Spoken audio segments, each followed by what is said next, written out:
እስቲ ንገሩኝ፣ ማን ነው ከገበሬ ወደ ሊቀ ጳጳስነት የሚመጣው? ዛሬ ለአጽዋማት ማውጫ በዓላት እንድናቅ ከዓመት እስከ ዓመት የበዓላትን ማውጫ ጾም መግቢያ የጻፈልን ታላቅ አባት እንመለከታለን። ከገበሬ ወደ ሊቀ ጳጳስነት እግዚአብሔር መርጦት የመጣው ታላቁን ሊቀ ጳጳስ ዛሬ እንመለከታለን። ሚስት እያለው ሊቀ ጳጳስ በመሆኑ ብቻ ሚስቱም ድንግል እሱም ድንግል በቅድስና በመኖራቸው ብቻ ፈጣሪ ሊቀ ጳጳስናን የሰጠው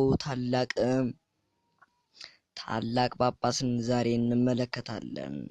ሰላም ውድ የብሪት ቲዩብ ተከታታዮቻችን፣ በዛሬው ቪዲዮ የምንመለከተው በመግቢያችን እንደነገርናችሁ ለቤተ ክርስቲያናችን አጽዋማትን የሚያወጣልን ባህረ ሐሳብ የሚለው መጽሐፍ የጻፈልን እስከ ዛሬ ዘመን ድረስ የምንመለከተው፣ እንደዚሁም ደግሞ ከገበሬ ወደ ሊቀ ጳጳስነት የመጣው ሚስት እያለው ግን ጳጳስ የሆነ ትልቅ ሊቀ ጳጳስ ትልቅ አባት ነው። እሱም ድሜጥሮስ ይባላል። ስለ ድሜጥሮስ ብዙዎቻችን ላናቅ እንችላለን። ነገር ግን ብዙዎቻችን ስለ ባህረ ሐሳብ መጽሐፍ ብዙ እናውቃለን። ብዙዎቻችን ጾም ምን ላይ ዋለ፣ እንዴት ይገባን፣ እንዴት ይፈታ፣ መቼ ይፈታን የሚለውን አስልቶ የጻፈልን ታላቅ ቅዱስ ነው። ታሪኩ እንዲህ ነው። ቅዱስ ዲሜጥሮስ በመጀመሪያ ገበሬ ነበር። ከገበሬም አልፎ በኋላ ግን ወደ ሊቀ ጳጳስና የገባ ነው። እንዴት ገባ? እንዴት ሊቀ ጳጳስ ሆነ?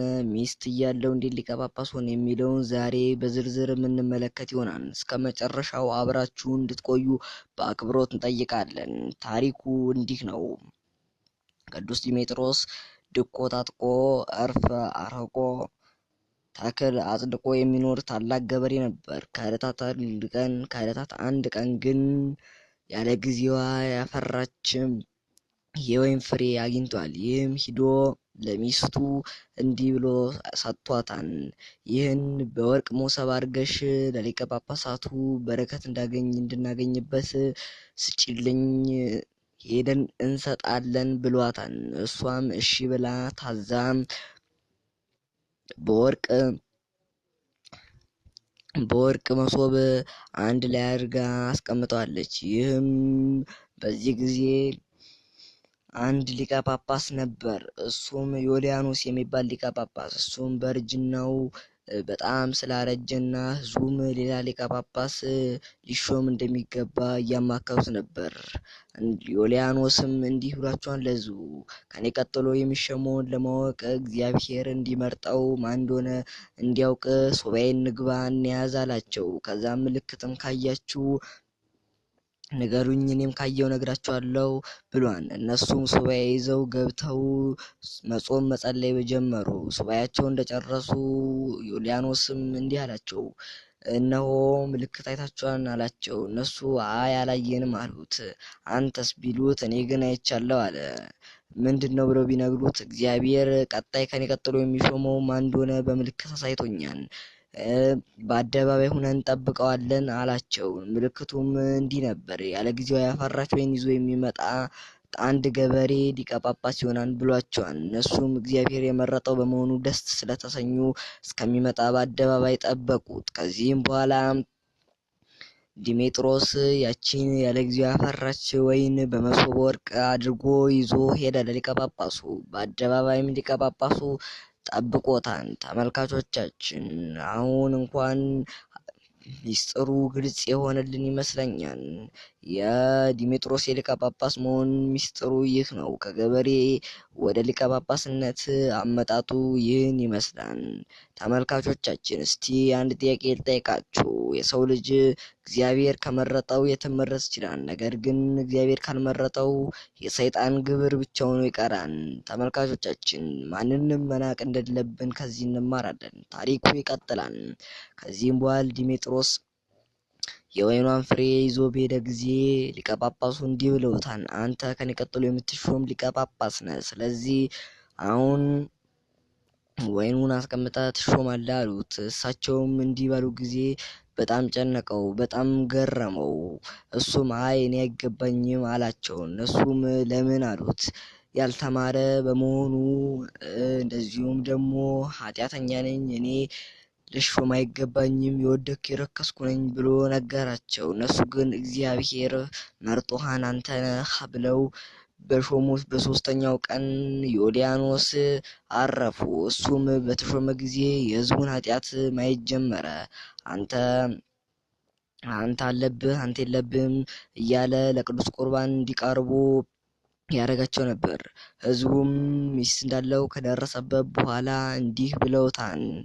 እኛን እዚህ አስቀምጦ ሚስት እኛን እዚህ አስቀምጦ ቁርባን አልቆረብክም እያለ አንተ በቅተሃል አንተ አልበቃህም እያለ ስለ ቅዱስ ቁርባን እያስተማራቸው እየመከራቸው ነበር። እነሱም በዚህ ምክንያት እንዴት ሚስቱን አስቀምጦ እኛን እዚህ በቅተሃል አልበቃህም እያለ እንትን ይለናል ብለው በጣም አሴሩበት። በዚህ ምክንያት እሱን ለመሻር ስለፈለጉ እንዲህ አሉ።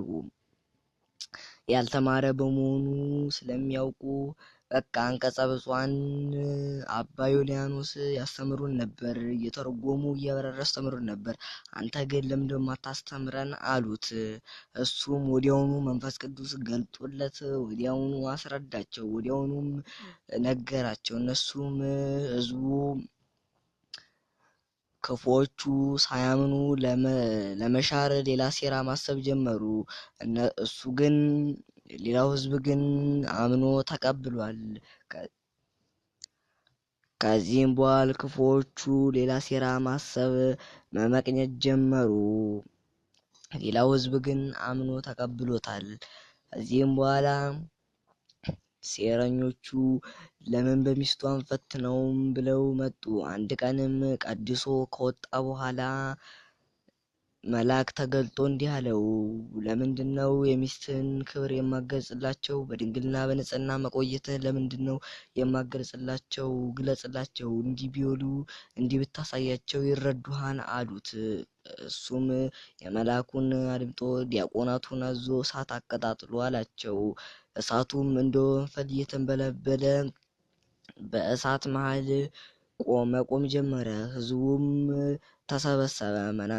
ሊሽሩት የሚፈልጉትም እኛ ራሳችን እንዲወርድ ነበር፣ አሁን ደግሞ ራሱን ሊያጠፋ እሳት ውስጥ ከተተ አሉት። ልብሰ ተክህኖ እንደለበሰ እዛው እሳት ውስጥ ቆሞ መጸለይ ጀመረ። እንዲህም ይላል፣ እግዚአብሔር ሆይ እባክህን ለሕዝቡ ክብርን ግለጥ አሉት እያለ መጸለይ ጀመረ። እነሱም ባለመቃጠሉ እየተገረሙ ሚስቱን አስጠርቶ አስገባት። ጠራትም፣ እንዲህም አላት፣ በልብስሽ እሳቱን ያዥና ወጥተሽ ለሕዝቡ አሳያቸው አላት።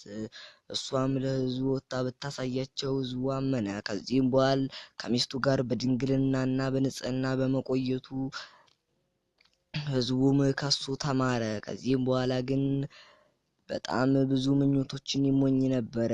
በዓላት አጽዋማትን ማውጣት ይፈልግ ነበር። አንድ ቀን ግን ሱባኤ ይዞ ፈጣሪውን መለመን ጀመረ። ከዚህም በኋላ እግዚአብሔር ገለጠለት። በቤተ ክርስቲያናችን ስርዓት ሁልጊዜ ስለ አጽዋማት አወጣጥ፣ ስለ አበቅቴ፣ ስለ መጥቅ በጣም ብዙ ነገሮችን ጽፎ የሰጠን እሱ ነው። ታላቁ ሊቀ ጳጳስ ቅዱስ ዲሜጥሮስ በመሆኑ ነው። እንግዲህ ተመልካቾቻችን ዛሬ ከዚህ የተማርነው የእግዚአብሔር የመረጠውን ሰው ማንም ሊሽረውም ሊለየየውም እንደማይችል እንደዚሁም ደግሞ የሰው ልጅ በንጽህናና በድንግልና ከኖረ ራሱን ከጠበቀ እግዚአብሔር ከፍ ያለ ቦታ እንደሚሰጠው በዚህ ተምረናል። ተመልካቾቻችን ይህ ቪዲዮ ሌሎች እንዲደርስ ሼር፣ ላይክ፣ ሰብስክራይብ እንድታደርጉ በአክብሮት ጠይቃለሁ። ቀጣይ ስለምን ቪዲዮ እንደምሰራላችሁ በኮሜንት ብታስቀምጡ ደስ ይለኛል። ሰላም እግዚአብሔር ከሁላችሁም ጋር ይሁን።